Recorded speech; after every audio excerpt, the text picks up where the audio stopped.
Oh, so this happened in 1974. Today in California, does this mean had you been physically present, you can't shoot someone breaking into your home? Well, since 1974, California's adopted some new laws. One is California Statute 198.5. Now, remember, justified homicide was 197.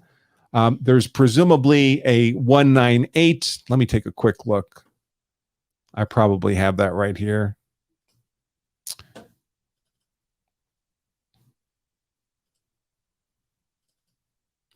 So 197 is justifiable homicide.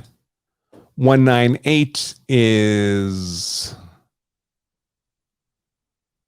bare fear not to justify killing. It has to be a reasonable fear. It can't be a irrational fear that's part of objective reasonableness. And then it's 198.5. And if the decimal suggests to you that they squeezed this in between the existing 198 and 199, that's typically why that happens. And so they have this statute 198.5, which was when? Do I have a history? So this was added 1984, 10 years after the Supreme Court decision. So it seems likely that the populace of California were rather alarmed by this People versus Ceballos decision. Wait, someone's breaking into my house with a crowbar? Into my house with a crowbar. And even if I were personally present, I wouldn't be justified in using deadly force to defend myself in my home? That doesn't seem right, the residents of California might have thought. So they pressure their legislature to pass a statute to correct this arguably poor decision by the California Supreme Court. And that statute, 10 years after the court's decision, probably is this one, 198.5, presumption in favor of one who uses deadly force against an intruder.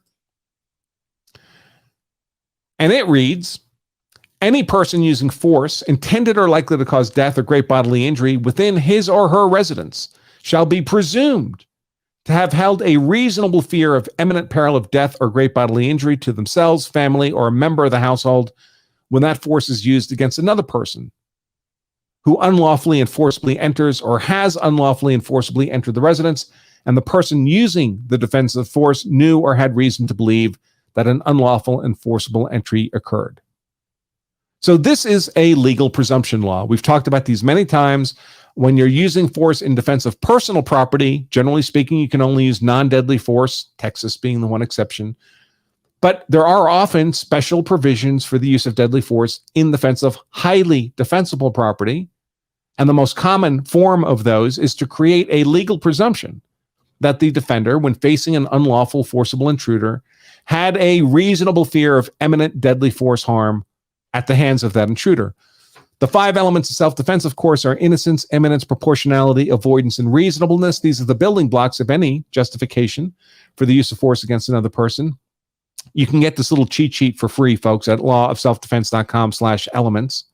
And what the presumption does is give you most of the elements of self-defense.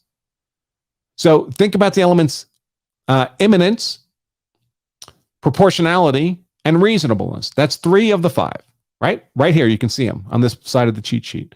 Well, look at this. Look at the statute. It's presumed that the defender had a reasonable fear of imminent death or great bodily injury, which is proportionality. That's deadly force. That's 3 of the 5 elements required to be justified in use of deadly defensive force. A 4th element is avoidance, whether or not there's a legal duty to retreat. First of all, California is a stand your ground state. But second of all, you're in your home. The castle doctrine relieves you of any existing duty to retreat. That's 4 of the 5 elements of self-defense given to you in this scenario.